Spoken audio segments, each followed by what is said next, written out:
Amém. Para quem não me conhece, eu sou o Bruno, faço parte da liderança aqui da Urbana. Sou casado com essa gata que saiu daqui agora, que leu. E pai do Vinícius. Graças a Deus, que é a cara da mãe. Todo mundo fala isso.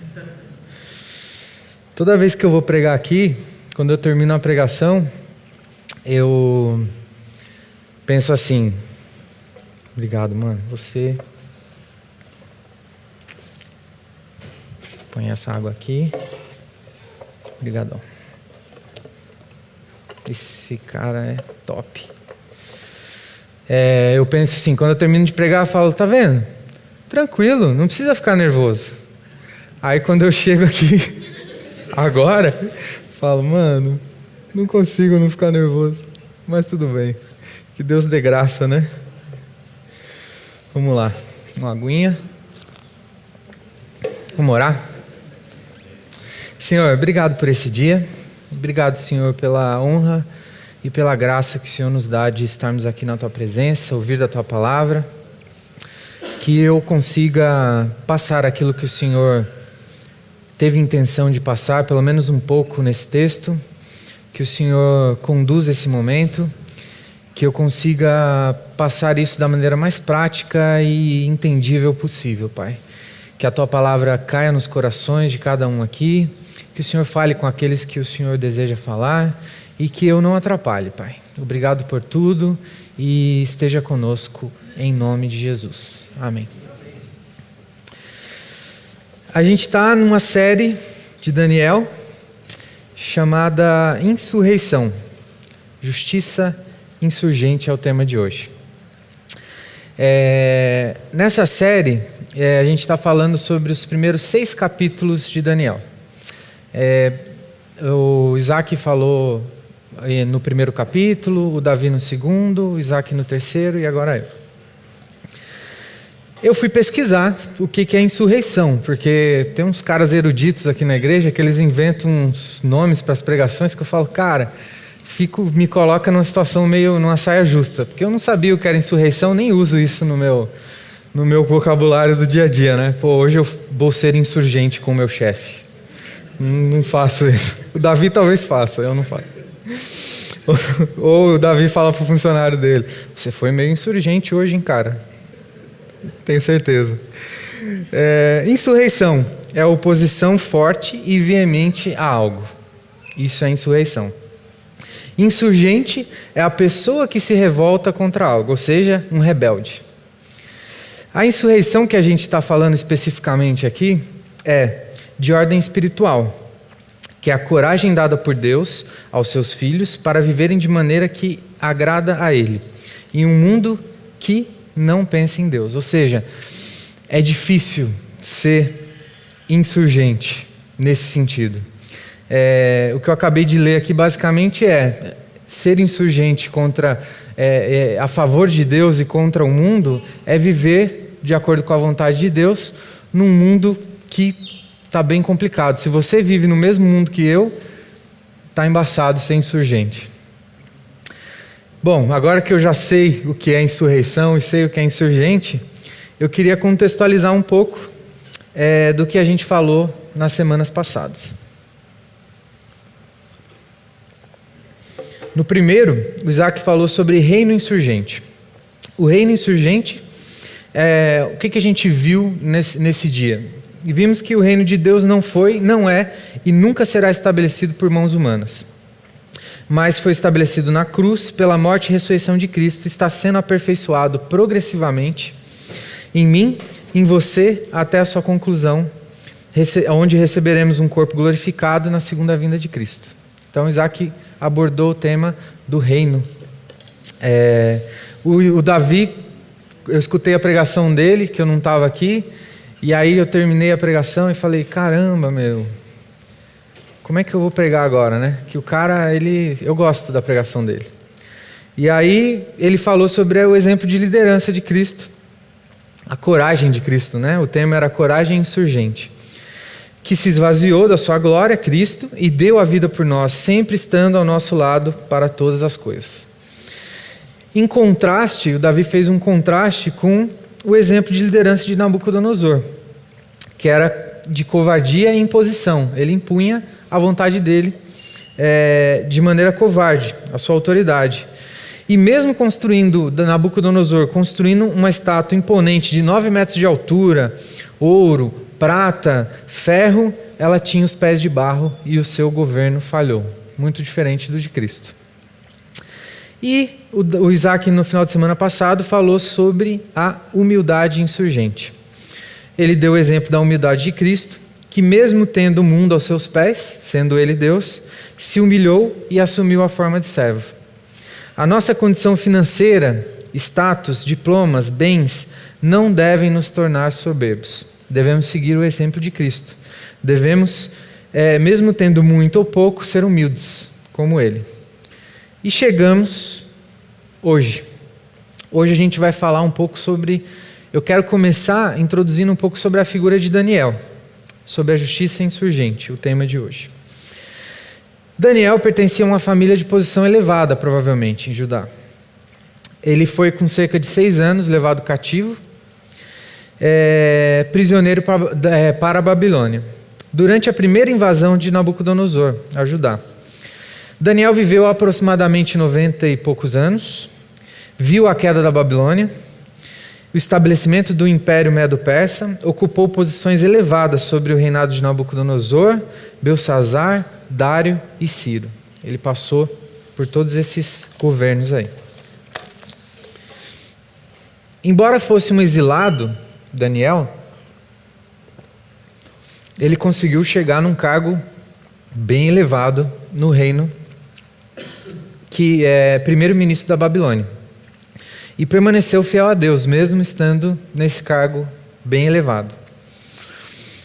Agora que falamos um pouco sobre Daniel, é curioso, tem um fato curioso que o Isaac, inclusive, levantou na pregação dele, não lembro em qual exatamente, que o Nabucodonosor tinha um modo diferente de invadir as terras e expandir o reino dele. Em vez de matar todo mundo, ele pegava ali a liderança, as pessoas que ele via um grande potencial, levava para o reino dele e ensinava e imergia essas pessoas na sua cultura, transformando eles em grandes pensadores, e ele sabia que esses líderes iam influenciar a sua nação. Ele não precisava matar todo mundo e expandir o reino dele. Ele fazia de uma forma diferente. E eu queria levantar uns pontos interessantes, alguns pontos do capítulo 5, que é o capítulo que finalmente a gente vai falar hoje. Primeiro, Daniel foi um exemplo de alguém insurgente. Ele foi insurgente. Ele resolveu andar na contramão da sociedade da sua época, indo até as últimas consequências, inclusive a possibilidade de morrer, que não foi uma vez só, não. Ele foi tão contra e tão fiel a Cristo, aos princípios dele, aquilo que ele acreditava, que ele, inclusive, se dispôs a morrer algumas vezes. Mas não negou a Cristo, não negou a sua fé, não se contaminou com aquilo. Mesmo estando no mundo, vivendo no mundo, a gente não consegue viver numa bolha, fingindo que nada do mundo nos afeta. Inclusive, não é isso que a gente acredita, não é isso que a gente tem ensinado aqui na Urbana. Ele conseguiu viver e fazer a diferença na sociedade em que ele viveu. E ele foi uma pessoa insurgente. Saiu rei, entrou rei, e Daniel, ele sempre foi reconhecido como alguém que possuía o Espírito de Deus.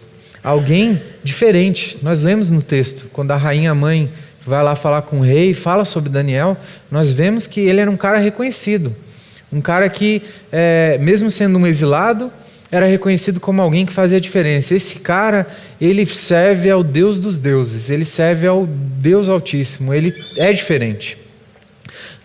Numa sociedade totalmente conturbada, totalmente destruída, com o rei entrando, o rei saindo, ele consegue fazer a diferença.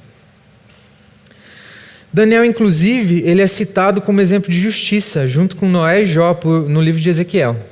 Então, foi um cara bacana. Daniel ele serve como exemplo para algumas coisas aí. E como que isso se aplica nos dias de hoje, né? Esse primeiro ponto que eu estou querendo falar com vocês é o exemplo de Daniel. Agora eu trago uma pergunta para você e para mim. Nós estamos seguindo o exemplo de Daniel? O exemplo de Cristo? Estamos sendo a mesma pessoa em todos os ambientes que nós frequentamos? Somos os mesmos no nosso trabalho, na nossa casa, na nossa igreja ou quando estamos sozinhos? Eu não sei você, mas eu acho que estou falhando nessa questão aí. É muito complicado ser a mesma pessoa, é muito complicado pela nosso ímpeto, né, a pecar, a fazer diferente. Se a gente sofre uma pressãozinha, a gente já dá aquela bambeada. E quando você está sozinho? Quando você está lá no seu quarto, quando você está lá no banheiro, quando você está, sei lá, longe da sua esposa, longe dos seus pais, como que você tem sido? Você tem sido alguém diferente? Alguém que leva o reino de Deus a sério? Alguém que os olhos são olhos consagrados àquilo que realmente Deus quer que você veja? Essa mensagem, essa semana foi uma semana muito especial para mim. Essas semanas que a gente prepara a mensagem, a gente fica emotivo, né, Davi? A gente fica balançado. A palavra, ela acaba falando com a gente, não tem jeito. E foi uma semana muito especial. Uma semana que eu conversei muito com a minha esposa a respeito de várias coisas. E eu me sinto privilegiado de poder ler, estudar a palavra de Deus, poder passar isso para vocês da melhor maneira que eu conseguir. E eu fiquei bem pensativo nessa questão de se eu tenho sido a mesma pessoa em todos os ambientes. Tem aquela história que o filho quer morar na igreja, né? Fala pro pai, posso morar na igreja? Essa é piada de tiozão, né, mano? Eu sou tiozão, já sou pai, né? Posso morar na igreja? Mas por que, filho, morar na igreja? Porque na igreja o senhor é tão bonzinho, o senhor não me xinga, o senhor não bate em mim, o senhor não faz isso, o senhor não faz aquilo. E eu acho que às vezes tem esposa, tem filho que queria morar na igreja, porque você, meu amigo, eu e você somos muito porcaria, viu? É complicado. João Calvino fala assim, fala não, né? Porque falou, uma frase de João Calvino. Nossa religião é inútil se não mudar o nosso coração e não nos transformar em novas criaturas. Em 1 João 1,6 diz assim: se afirmarmos que temos comunhão com Ele, mas andarmos nas trevas, mentimos e não praticamos a verdade. Você tem andado na luz, eu tenho andado na luz, nós temos andado na luz. A nossa religião tem sido inútil? Se a nossa religião não muda o nosso coração e não nos transforma em novas criaturas, ela tem sido apenas uma religião. Você tenha sido, eu tenho sido apenas um religioso.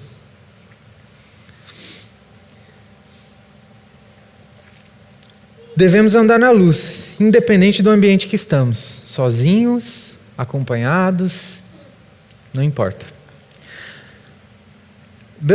Belsazar, ele roubou os templos do templo, roubou utensílios do templo de Jerusalém. Hoje nós somos o templo de Cristo. Analisando o contexto histórico daquela cena que a gente viu de Belsazar lá com aquele banquete, a gente vê um rei abandonado por seu pai para enfrentar o inimigo, uma cidade cercada. Me parece que esse banquete que ele dá é para afogar as mágoas. Ele está pensando assim, cara, eu estou sem esperança, a minha derrota é iminente, mas eu vou dar uma festa. Vamos tomar todas vamos beber-morar e ver o que acontece amanhã. Provavelmente, o momento que ele pede para as taças virem, historicamente é um momento que começava a beberrança. E provavelmente, quando ele dá essa ordem, ele já estava um pouco alterado. Porque é estranho ele pedir para pegar os utensílios do templo, por quê? Porque só por superstição, só pelo respeito que se havia na época, que eram itens do templo, já não é normal o cara falar assim, traz lá os itens do templo. Ele tem um certo temor. Então provavelmente ele já tinha tomado todas, já achava que estava meio deprê. E aí queria fazer uma graça lá para aquelas aproximadamente 1000 pessoas. Traz lá as taças, vamos tomar aí uma nessa taça. Quer fazer uma média. Neste ato, ele está fazendo um movimento político. Ele está usando coisas de Deus para o seu benefício de forma ilegítima. Aquilo não pertencia a ele. Ele não poderia usar daquela forma. Ele está usando coisas que não são deles, coisas sagradas, de forma ilegítima. Sabe quando você dá o tiro com a pólvora alheia? Você dá de canhão, porque não é sua mesmo? É mais ou menos isso. O que isso pode ser trazido para a prática nos nossos dias de hoje? Na prática, Belsassar, ele é comum, ele é igual aos cristãos de hoje. Não somente quando nós mesmos profanamos o templo de Deus, que somos nós mesmos, mas quando usamos coisas de Deus para o nosso prazer ou para o nosso interesse. Eu vou ler de novo.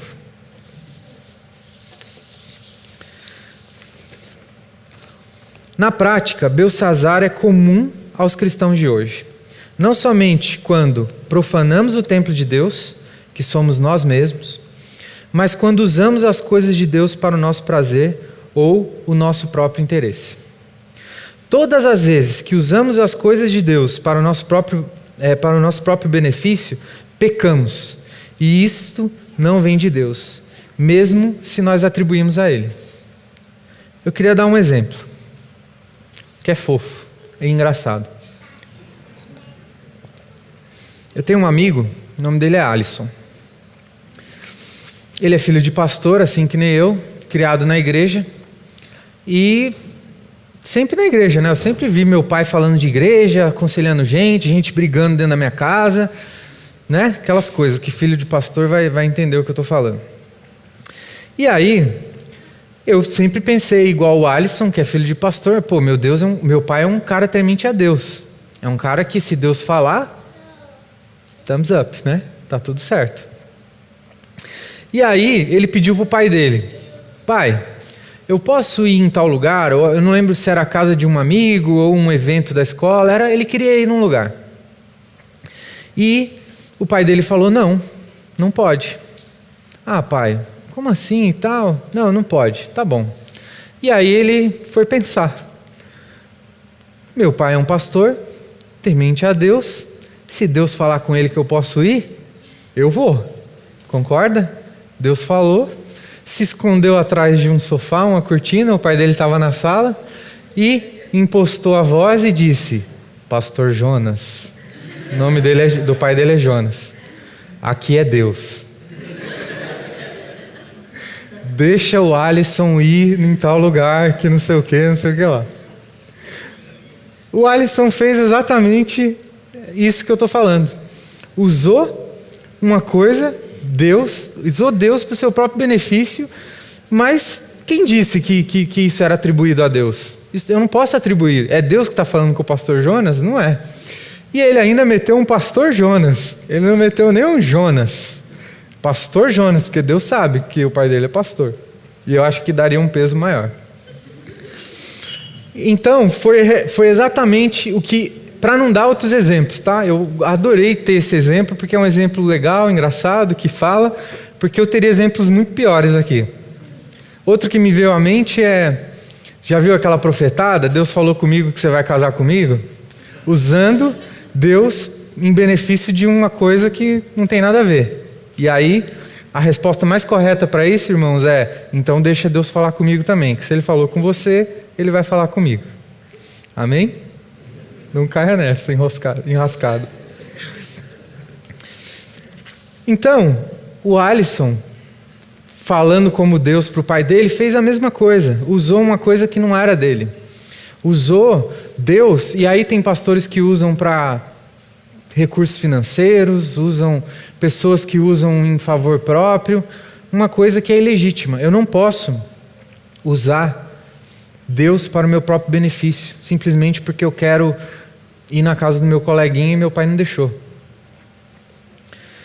Logo após Belsazzar usar os itens do templo, Deus interfere na situação, ativamente. Isso nos leva ao próximo ponto. Então, eu só quero repassar aqui. A gente falou sobre Daniel. Daniel como um exemplo, né? Um exemplo a ser seguido. Falamos da profanação dos itens do templo e como a gente usa, né, essas coisas em nosso favor também. E agora a gente vai falar do Deus que é presente, o Deus que ele interfere na história, ele está ali ativamente. O Deus que eu sirvo, que você serve, não é um Deus que está vendo o mundo, as coisas acontecerem e está ali se omitindo a todas as coisas. Esse é um exemplo. Uma mão humana aparece e escreve em uma das paredes do palácio e o rei fica desesperado, atônito. Meu Deus, ficou pálido. E o legal é que essa mão, ela aparece no lugar mais iluminado, tem esse detalhe na passagem, no lugar mais iluminado da sala onde eles estavam. Aqui nessa sala seria, sei lá, aqui, que vocês estão todos virados para cá. Aparece uma mão e escreve ali uns dizeres que ninguém sabia o que era. E aí o rei, na hora, corta o barato, sabe quando você está dirigindo bêbado e bate o carro e você parece que não está mais bêbado, né? Cortou totalmente. Eu não sei como é que é, porque eu nunca fiz isso, tá, gente? Mas assim, já me contaram. Um amigo meu, eu nunca bati o carro bêbado, gente. Pelo amor de Deus. Minha esposa tá ali, ó. Pode perguntar para ela. Até quando eu não quero ser engraçado. Não era para ser engraçado. Mas pessoas já me contaram, e é verdade, que o cara, né, acontece uma tragédia, mesmo que você esteja meio alterado, você vai ficar sério, porque, deu ruim. Bati o carro. É mais ou menos o que acontece ali. Aí ele fica desesperado, chama, gritando, os encantadores, os astrólogos, os adivinhos, de todo o reino, porém ninguém consegue dizer o que estava escrito. Todo mundo olha e fala, cara, a gente não sabe o que está escrito. Até que a rainha mãe chama Daniel e ele revela o que estava escrito ao rei. Trazendo isso para o nosso contexto, o que a gente pode tirar dessa passagem? Que Deus, ele não está somente olhando as coisas acontecerem. Ele age ativamente, assim como ele agiu nessa situação.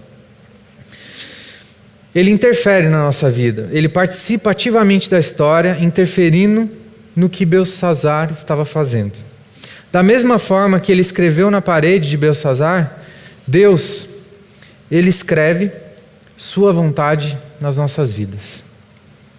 O que a gente pode tirar na prática dessa pequena parte do texto é que Deus, ele sabe de todas as coisas, Deus é justo, é soberano, e mesmo que você ou eu não entendamos o que ele está fazendo, ele sabe o que ele está fazendo, e ele é Deus, e você pode confiar nele.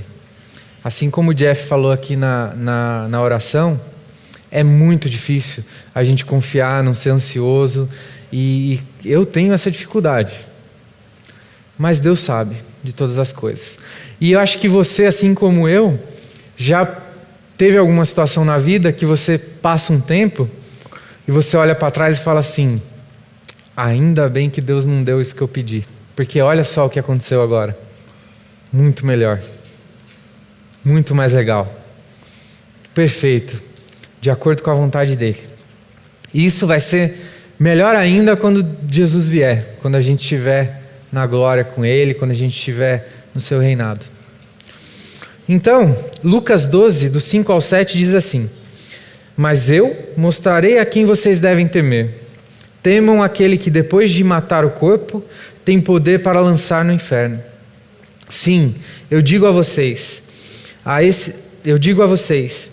esse vocês devem temer.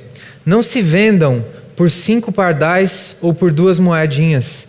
Contudo, nenhum deles não se vendem 5 pardais e por 2 moedinhas, contudo, nenhum deles é esquecido por Deus.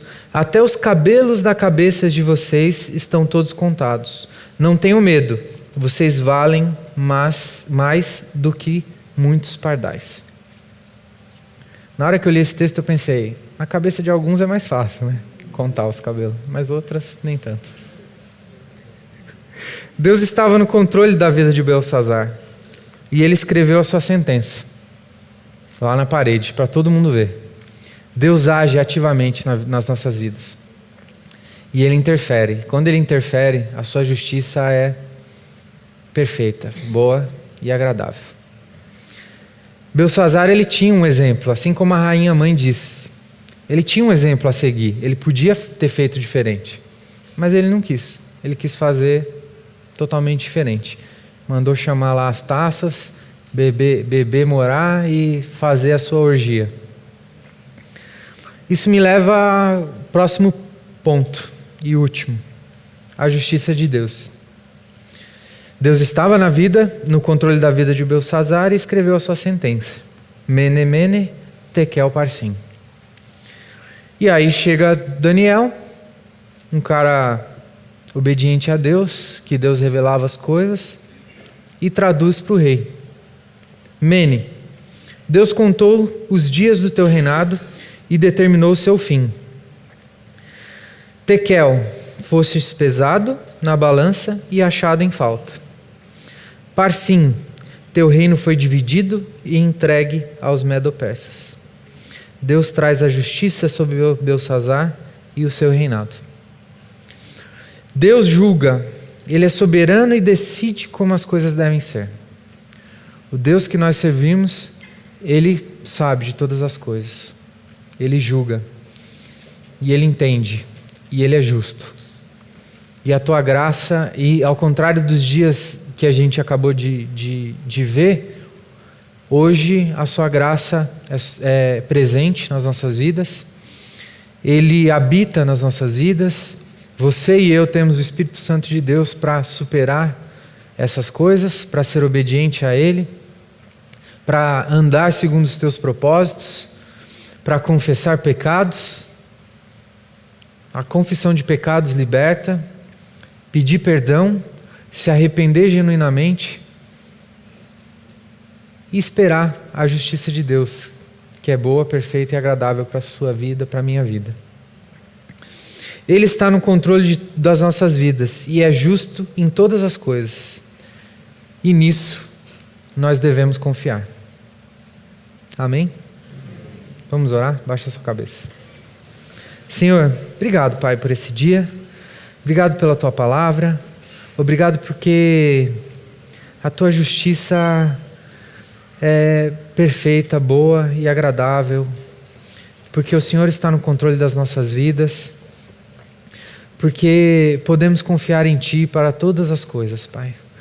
Nem os fios dos nossos cabelos são contados por Ti, Pai. O Senhor se interessa por todas as coisas que nos envolvem, Pai. O Senhor conhece o nosso coração melhor que nós mesmos, Pai. Nos traz, Senhor, arrependimento, Pai. Que o nosso coração seja um coração ensinável, arrependido, tratável. Que a Tua graça abunde nas nossas vidas. Que o Senhor derrame perdão, Senhor, sobre a minha vida. Que o Senhor conduza, Senhor, os nossos passos. Que toda ansiedade, Senhor, esteja jogada, lançada nas Tuas mãos, Pai. O Senhor conduza as nossas vidas, Senhor, e nos dê a noção do que é isso, Pai. Nos ajuda a entender um pouco do que é isso, Pai, para que possamos descansar no nosso coração, Pai. Obrigado pela Tua graça, obrigado, Senhor, pelo Teu amor, obrigado por essa comunidade, obrigado porque o Senhor nos deu esse local, Senhor, para aprendermos mais de Ti, para estarmos diante de Ti, na Tua presença, em comunhão com os irmãos. Obrigado pelo que o Senhor tem feito aqui, Pai. Obrigado por tudo, Pai, em nome de Jesus. Amém.